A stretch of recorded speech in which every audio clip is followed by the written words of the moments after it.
Musician John Lennon was murdered exactly 45 years ago, as of the time of this recording. He tragically died in the entryway to the Dakota. But John Lennon was not the only victim that night. Another victim was the stellar reputation of the legendary building that John Lennon called home. Since December 8th, 1980, the Dakota apartment building has not been celebrated as a masterpiece of 19th century architecture. Instead, it is considered little more than a shrine to John Lennon.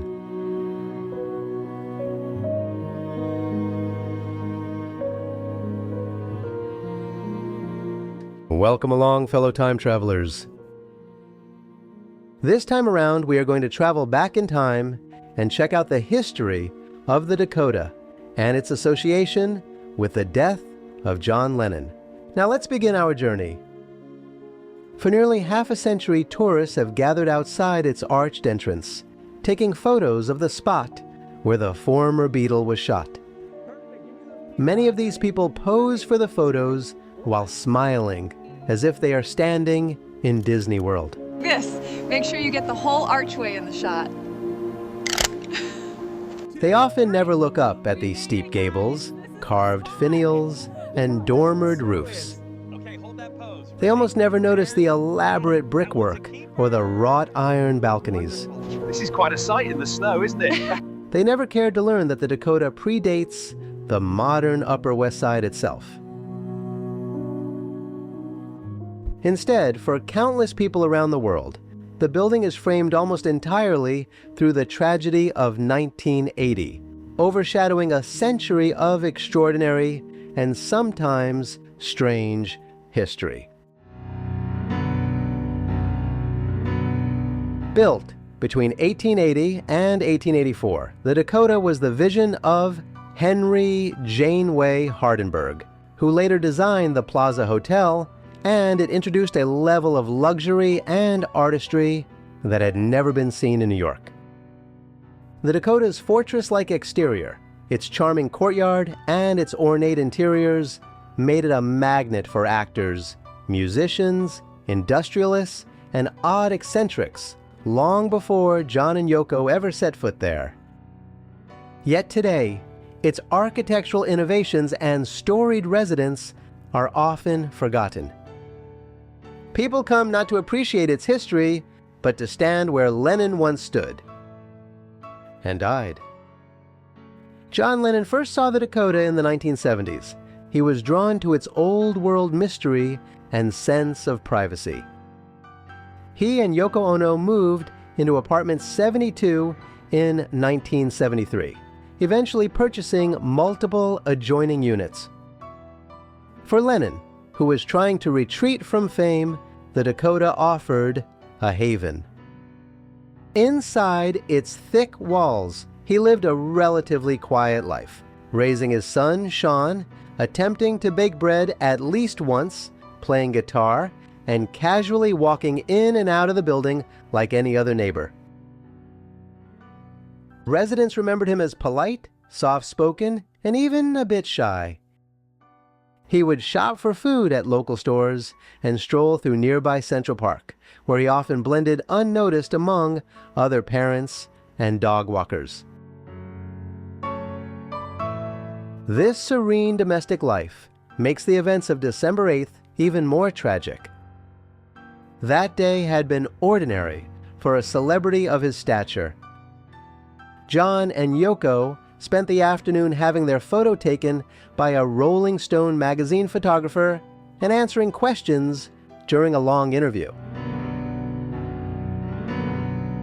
They later left the Dakota for the record plant studio to finalize work on Walking on Thin Ice. As they exited the Dakota, Lennon paused to sign an album for a waiting fan, a gesture he made routinely and without hesitation. He then spent a handful of hours recording and then decided to go home to say goodnight to their son Sean before heading back out for a late-night dinner. Shortly before 11 p.m., the couple's limousine returned to the Dakota.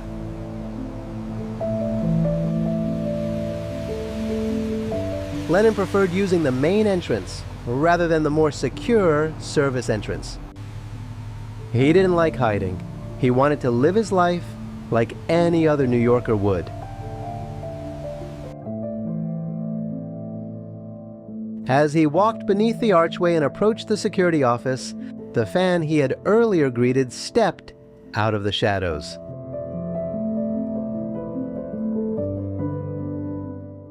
Five shots broke the silence of the warm winter night.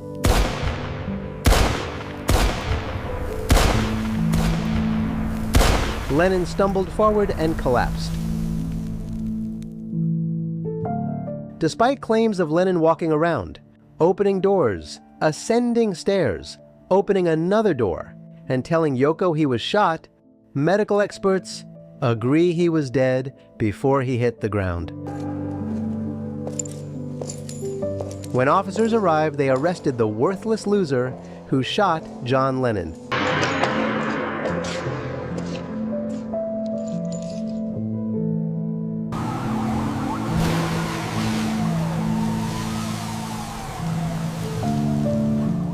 Rather than waiting for an ambulance, they put Lennon in their squad car and rushed him to Roosevelt Hospital. Clear the hall! I need a crash cart at Trauma 3! Page Dr. Evans immediately! Where he was pronounced dead soon after arrival. The news traveled instantly and globally, transforming the Dakota overnight. An unspeakable tragedy confirmed to us by ABC News. John Lennon, shot in the back, dead on arrival at Roosevelt Hospital.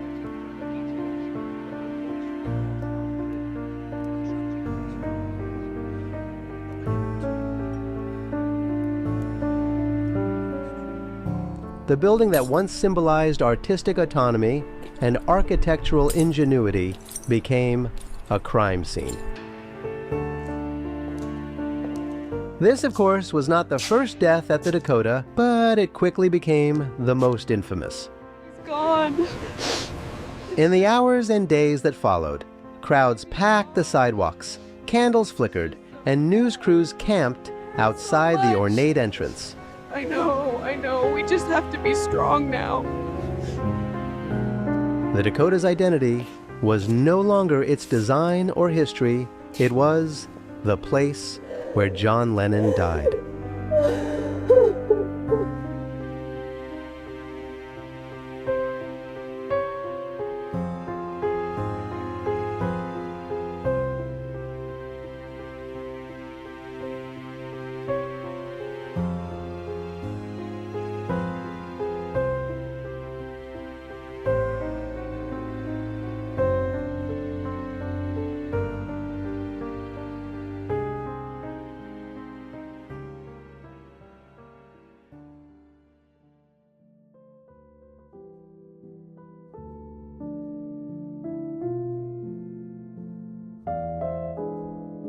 Across the street, Strawberry Fields eventually became the formal memorial site dedicated to Lennon, designed with input from Yoko Ono and the city.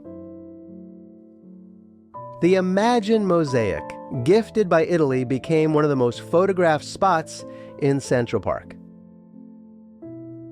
Visitors gathered daily to sing, leave flowers, or simply cross it off their tourist checklist. While Strawberry Fields is a peaceful, meaningful tribute, it also reinforces the shift in attention. Oh my God, look where we are. This is incredible. I know, right? Okay, ready for the picture. People visit the Dakota not to marvel at its craftsmanship, but as a backdrop for Lennon-related photos. And this is where the overshadowing becomes so striking.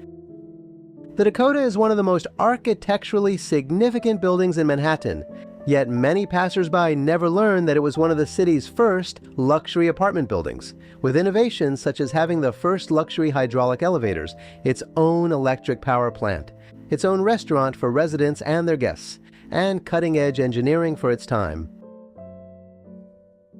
They don't know about the famous residents who lived there before John Lennon, actors like Boris Karloff, Lauren Bacall, and so many brilliant musicians and writers who helped shape culture in their own eras. they don't realize how unusual the building was when it opened, rising alone in what was then an almost rural landscape. Instead, visitors point their cameras at the entryway, reenact Lennon's final walk, or post photos and videos, wondering which windows belonged to his apartments. We made it! I can't believe we're finally here.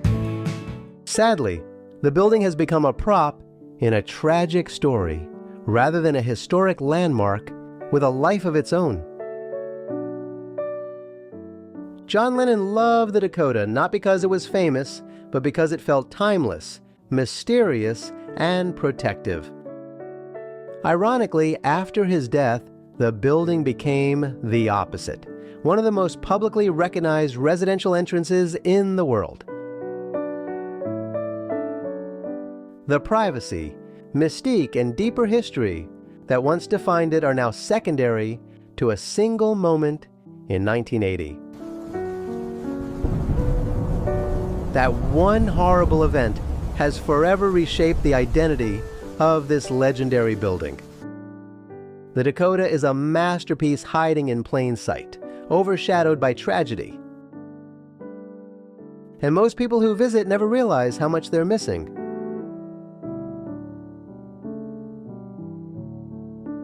So, what are your thoughts on the death of John Lennon? Do you remember where you were when you first heard the news? Before learning about Lennon's connection to the Dakota, were you familiar with the building itself? If so, what impressions did you have of it? Have you watched any of my other videos about the Dakota? If so, what new information stood out to you or changed the way you see the building? If you've ever visited the Dakota or Strawberry Fields, how did the atmosphere compare to what you expected?